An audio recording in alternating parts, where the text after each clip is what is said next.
మీరు weight loss జర్నీలో ఉండి మీరు ఒబెసిటీతో బాధపడుతూ ఉంటే ఒక ప్రాబ్లం, ఎవరైతే ఫుడ్ తగ్గించేసి న్యూట్రిషన్ బాగా అండర్ క్యాలరీ డైట్ తిని అయినా వెయిట్ లాస్ అవ్వట్లేదు, ఇది ఒక first situation. Post 40s, post menopausal, walking చేస్తున్నాము, చాలా తక్కువ తింటున్నాము, డైలీలో ఓన్లీ 1 మీల్ ఆర్ 2 మీల్స్ తింటాను, చాలా కొంచెమే తింటాను, ఐ ఈట్ హెల్దీ ఈటింగ్, అయినా వెయిట్ తగ్గట్లేదు. సో ఇలాంటి థింగ్స్ చాలా కామన్ గా మేము వింటూ ఉంటాం. వీళ్ళలో ఏంటి ప్రాబ్లం ఏమి ఉండొచ్చు, అండర్లైన్ ప్రాబ్లం అనే దానికి మెయిన్ మెటబాలిజం అనేది ఉంటుంది బాడీలో. మన మెటబాలిజం అనేది మన రెస్టింగ్ లో కూడా మన బాడీ కొంత ఎనర్జీ కన్సూమ్ చేస్తుంది. అది చాలా స్లో అయిపోతుంది ఏజ్ తగ్గే సార్. ఎందువల్ల ఏజ్ తగ్గేటప్పుడు మనము కొన్ని రకాల హార్మోన్స్ ప్రొడక్షన్ తగ్గిపోతుంది. అంటే గ్రోత్ హార్మోన్, మెయిన్ గా గ్రోత్ హార్మోన్ ఉన్నప్పుడు ఆటోమేటిక్ గా మన బాడీ ఎపిటైట్ ఎక్కువ ఉంటుంది, ఎక్కువ తింటాము, అబ్జార్ప్షన్ అంతే ఉంటుంది. ఎవరైతే ఈ ఫుడ్ కనుక తగ్గించుకుంటూ ఒక ఓవర్ పీరియడ్ ఆఫ్ కనుక తగ్గించేసుకుంటూ వెళ్ళిపోతే there is a time where అసలు ఎపిటైట్ ఉండదు, సేమ్ టైం వెయిట్ లాస్ కూడా అవ్వరు. వాళ్ళది స్టబన్ ఉంటుంది మెటబాలిజం.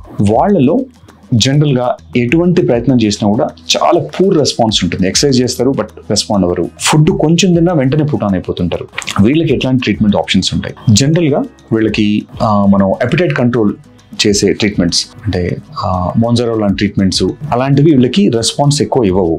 వీళ్ళల్లో వాళ్ళ హార్మోన్ అనాలిసిస్ చేసి ఇఫ్ ఎట్ ఆల్ వాళ్ళ కనుక హార్మోన్స్ డెఫిషియన్సీ ఉంటే అది థైరాయిడ్ హార్మోన్ అయి ఉండొచ్చు, లేదంటే గ్రోత్ హార్మోన్ అయి ఉండొచ్చు, సేఫ్ గా దానికి మనం ఎక్కడెక్కడ ఆ డెఫిషియన్సీని బట్టి మనం వాటిని మెటబాలిజం ని ట్యూన్ చేస్తాం. అది ఒక సూపర్విజన్, మెడికల్ సూపర్విజన్ లో ఇది ఒక 3 to 6 months పడుతుంది. ఒక్కసారి మెటబాలిజం కనుక రెగ్యులరైజ్ అయిన తర్వాత బాడీ న్యాచురల్ గా it response for your diets. అంటే మీరు కొంచెం డైట్ తగ్గగానే వెయిట్ తగ్గుతూ ఉంటారు. అది ఎప్పుడు మనం ఈ మెటబాలిజం రీసెట్ చేసినప్పుడు. ఖచ్చితంగా ఇప్పుడు మనం ఈ మెటబాలిజం రీసెట్ చేయడానికి మల్టిపుల్ ట్రీట్మెంట్ ఆప్షన్స్ వచ్చాయి. ఇప్పుడు మనకు హార్మోన్స్ ని ఫైన్ ట్యూనింగ్ చేస్తాం ఇది. సో అందరికి ఎనీ ఏజ్ గ్రూప్, స్పెషల్ గా మోర్ దెన్ 40 వాళ్ళకి చాలా రెలవెంట్ గా ఉంటుంది. యంగర్ ఏజ్ లో కూడా ఎక్కువ ఫాస్టింగ్ చేసి ఇంకా వెయిట్ తగ్గట్లేదు, ఇంకా ఫాస్టింగ్ ఫుడ్ ఎంత తగ్గించినా వెయిట్ తగ్గట్లేదు అనే వాళ్ళందరికీ కూడా ఈ మెటబాలిజం ఎన్హాన్స్ చేసే ట్రీట్మెంట్స్ వచ్చాయి ఇప్పుడు మనకు అవైలబుల్ ఉన్నాయి. 3 to 6 months టైము మనకు కొన్ని టాబ్లెట్స్ ఉంటాయి, కొన్ని చిన్న ఇంజెక్షన్స్ ఇస్తాం. వాళ్ళ హార్మోన్స్ ని నార్మల్ చేయడానికి వరకే మనం వాటిని వాడతాము.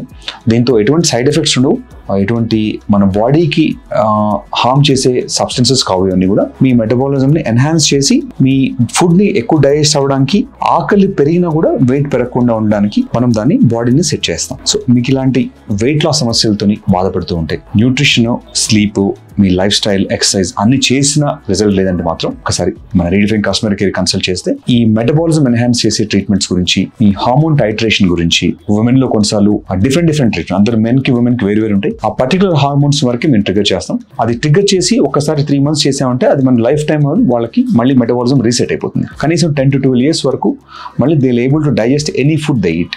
సో అది వాళ్ళ బాడీకి మనం అడాప్ట్ చేస్తాం కాబట్టి ఇది చాలా సేఫ్ ట్రీట్మెంట్. ఎవరైనా ఇలాంటి సమస్యలు మనం వచ్చే వాళ్ళకి ఇది మంచి ట్రీట్మెంట్ ఆప్షన్ కాబట్టి మీరు సేఫ్గా ఈ ట్రీట్మెంట్కి వెళ్ళచ్చు.